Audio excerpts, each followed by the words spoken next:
अब चलें अल्कोहल की कुछ खसूसियात देखते हैं। आमतौर पर हम अल्कोहल का जो फार्मूला देखते हैं वो ऐसा होता है कि कोई ग्रुप या कार्बन की चेन ऑक्सीजन के साथ जुड़ी हुई होती है जो हाइड्रोजन के साथ जुड़ी हुई होती है और ऑक्सीजन के पास इलेक्ट्रॉन्स के दो लोन पेयर्स होते हैं। चलिए इसका मुआवजा पानी के साथ करते हैं। आपको पता है कि पानी इस तरह का दिखता है कि हाइड्रोजन ऑक्सीजन के साथ जुड़ी हुई होती है और ऑक्सीजन एक दूसरे हाइड्रोजन के साथ जुड़ी हुई होती है और ऑक्सीजन के पास इलेक्ट्रॉन्स के दो लोन पेयर्स होते हैं। लिहाजा पानी के मामले में ऑक्सीजन हाइड्रोजन से ज़्यादा इलेक्ट्रोनेगेटिव होती है, तो ऑक्सीजन के ऊपर पार्शियल नेगेटिव चार्ज होता है और हाइड्रोजन के ऊपर पार्शियल पॉजिटिव चार्ज होता है। इसलिए पानी का बॉइलिंग पॉइंट कम नहीं होता क्योंकि ये आपस में बॉन्ड बना लेते हैं मॉलिक्यूल्स। हम पहले भी केमिस्ट्री में देख चुके हैं। मुझे अब ये मॉलिक्यूल कॉपी पेस्ट करने दें और पानी के ज़्यादा मॉलिक्यूल्स बनाने दें इस तरह से। अच्छा, जैसा कि आपको पता है कि ऑक्सीजन के ऊपर पार्शियल नेगेटिव चार्ज होता है और हाइड्रोजन के ऊपर पार्शियल पॉजिटिव चार्ज होता है, लिहाजा एक वाटर मॉलिक्यूल की ऑक्सीजन दूसरे वाटर मॉलिक्यूल के हाइड्रोजन की तरफ खींचती है और हम पहले भी देख चुके हैं कि इसको हम हाइड्रोजन बॉन्डिंग कहते हैं। बिल्कुल इस तरह की चीज़ अल्कोहल के साथ भी होती है। अलबत्ता अल्कोहल के पास सिर्फ हाइड्रोजन के ऊपर पार्शियल पॉजिटिव चार्ज होता है। हमें नहीं पता कि आर की जगह क्या हो सकता है। यहाँ पर ऑक्सीजन के साथ कार्बन ज़्यादातर जुड़े हुए होते हैं और कार्बन थोड़े बहुत इलेक्ट्रोनेगेटिव होते हैं, बहुत ज़्यादा नहीं होते। हम यहाँ अल्कोहल बनाते हैं। चलिए यहाँ आर की जगह कुछ और लिखते हैं तो हम मेथनॉल का ढांचा बनाते हैं। यहाँ पर ऑक्सीजन हाइड्रोजन से ज़्यादा इलेक्ट्रोनेगेटिव है, इसलिए ऑक्सीजन के ऊपर पार्शियल नेगेटिव चार्ज है और फिर आपके पास पार्शियल पॉजिटिव चार्ज है। क्योंकि हाइड्रोजन बॉन्ड्स इसमें भी है, इसलिए इसका भी माकूल सा बॉइलिंग पॉइंट होता है। ये फौरन ही गैस की हालत में नहीं बदलता। ये दरअसल एक दूसरे से बॉन्ड बनाने की कोशिश करते हैं, लिहाजा ये भी हाइड्रोजन बॉन्ड बनाते हैं। अगरचे इनके बॉन्ड पानी में मौजूद हाइड्रोजन बॉन्ड जितने मजबूत नहीं होते, इसलिए मेथनॉल का बॉइलिंग पॉइंट पानी से कम होता है। मेथनॉल को आसानी से उबाला जा सकता है, इसके बॉन्ड्स को आसानी से तोड़ा जा सकता है क्योंकि इसमें ज़्यादा हाइड्रोजन बॉन्डिंग नहीं होती। अब चूंकि मेथनॉल के पास हाइड्रोजन बॉन्डिंग पाई जाती है और इसमें पोलैरिटी भी है और पानी के पास भी हाइड्रोजन बॉन्ड है, इसलिए मेथनॉल पानी के अंदर हल होने की काबिलियत रखता है। तो इसका मतलब ये हुआ कि किसी भी तनासुब में ये पानी के अंदर हल हो सकती है। अगर आप मेथनॉल का मॉलिक्यूल यहाँ बनाएं और पानी का मॉलिक्यूल यहाँ पड़ा हुआ है तो एक और मेथनॉल का मॉलिक्यूल बना लेते हैं, तो ये पानी के मॉलिक्यूल के साथ हाइड्रोजन बॉन्ड बना लेता है। इस तरह से मेथनॉल पानी के अंदर हल हो जाती है। अब अगर ये चेन बढ़ती है या आपके पास इस अल्कोहल की लंबी रेडिकल चेन आ जाती है तो फिर ये पानी में कम से कम हल होते हैं, लेकिन इनका बॉइलिंग पॉइंट ज़्यादा हो जाता है। अच्छा, अब देखते हैं कि ये होता कैसे है।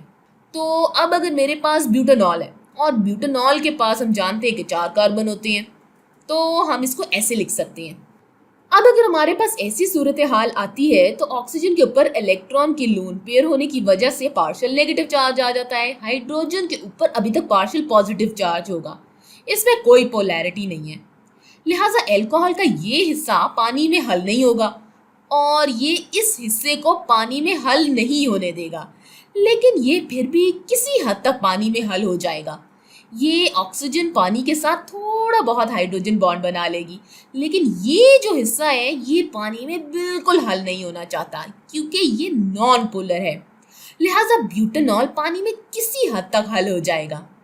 तो मेथनॉल मिसिबल है, इसको लिख लेते हैं यहाँ पे मिसिबल, जिसका मतलब है कि किसी भी तनासुब में ये पानी में हल हो जाता है।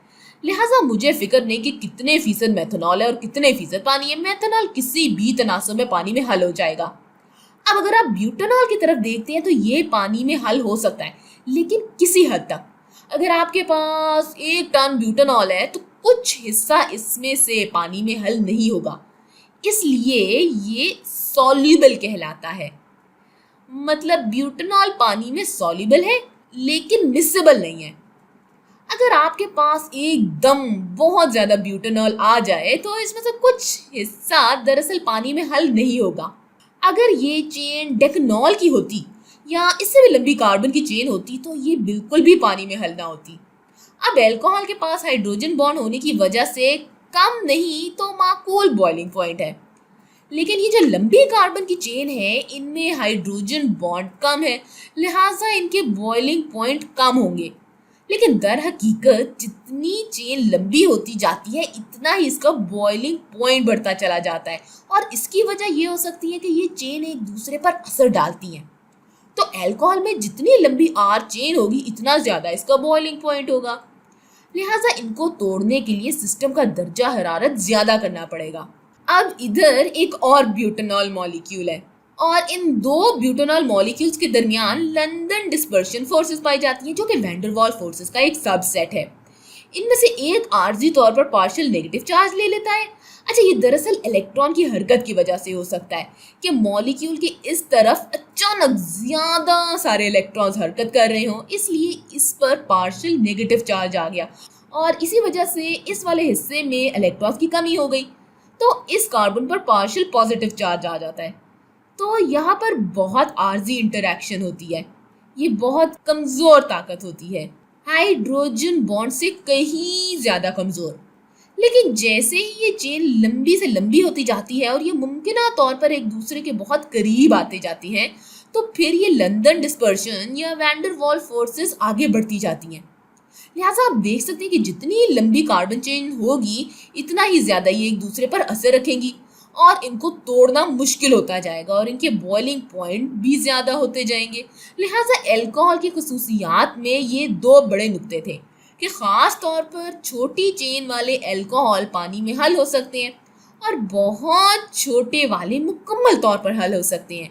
और दूसरी बात ये कि जितनी लंबी चेन होगी इतने ही मुश्किल से पानी में ये हल होगी, लेकिन इसका बॉइलिंग पॉइंट ज़्यादा होगा। इनको मुश्किल से तोड़ा जा सकता है क्योंकि इनमें लंदन डिस्पर्शन फोर्सेस होती हैं।